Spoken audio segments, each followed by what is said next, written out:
So the athletes felt very much at home in the village, but in the stadia too. So I'm now going to ask for our key speaker for the next sequence, Julien Guinet, to come and join me. Marketing project manager in charge of activating the French Olympic and Paralympic team brand. And we're going to talk about the supporter areas. Take a seat, Julien. So the Carré des Supporters, the supporter areas with the incredible atmosphere in the different venues for the Olympic and Paralympic Games. We talked about this earlier. The idea came from Romain Lachamp initially, and then it needed to be implemented. So how were these supporter areas made a reality, and such a successful reality? First of all, thank you for the invitation. Hello, everybody.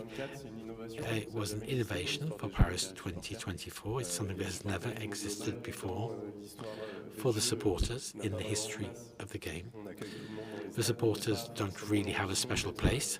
They get their place in the stadium, but there's no particular program otherwise. But we thought that perhaps we could host the games and work on the principle that there would naturally be a certain enthusiasm.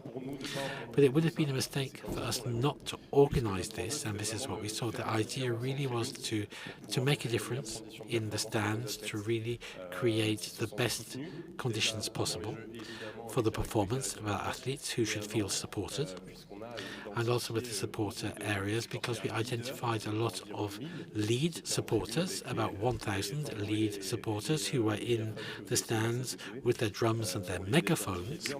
We identified these people well in advance, and from 5 days before the games, we were able to support the athletes by supporting them in the stadia and elsewhere through their preparation and through the games. And they made a big entry in the event to celebrate the 100 days to go before the games. So talking about the athletes, what was the feedback that you got from them? We know that some of them were very surprised to see all this for them. We got very good feedback. Clarisse Agnew said that without the spectators, many members of the French teams wouldn't have got the medals they got. So that was a positive part of this. But in addition to this, I think the supporter areas also made it easier for us to make sure people in the stands were a bit less inhibited. People realized that they could sing, make a noise, except perhaps for the blind football where there are rules. And Frédéric Dilourou, who scored in the final, emphasized that if the games hadn't been held at home, he would very possibly not have got a medal. So it was a great victory in this respect. The challenge was to be visible also, because we can say that the supporters can be heard, but they also need to be seen through the flags and the different faces and heads. I think each athlete was proud to see their heads in the stands, and we still have them in storage in our office, the faces of the athletes. So that was a big success.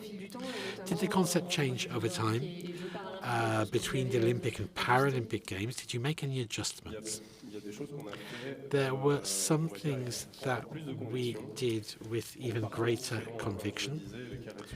As I said, the supporter areas were something that hadn't existed before. There'd been conversations with the CIO and with the teams of Paris 2024, working together for a year before the Games, asking them whether we could have flags in the stands. And in the end, we went for the large formats with 10 meters by 13, with large flags every day. So we adjusted things as we went along. And what we also changed over time, and thanks to test events before the actual games, was making sure that for Paris 2024, for certain sports which aren't used to having a lot of spectators, that they should realize perhaps it wasn't a problem to have flags or to have singing from time to time, for example in golf, which is perhaps not used to this. But there really was a lot of work to be done on preparing this, and we adjusted things during the games with the positive success that we saw. What will all this leave as a legacy now that the games are finished? The supporter areas were temporary. Are we going to be saying to the clubs and leagues that these are things that exist? Go for it. There are lots of beautiful photographs, but we're not going to be stopping there. We worked daily. We worked daily with Paris 2024 for a year and a half on the legacy. Romain mentioned this earlier, a legacy of a database which has become the Allez les Bleus program.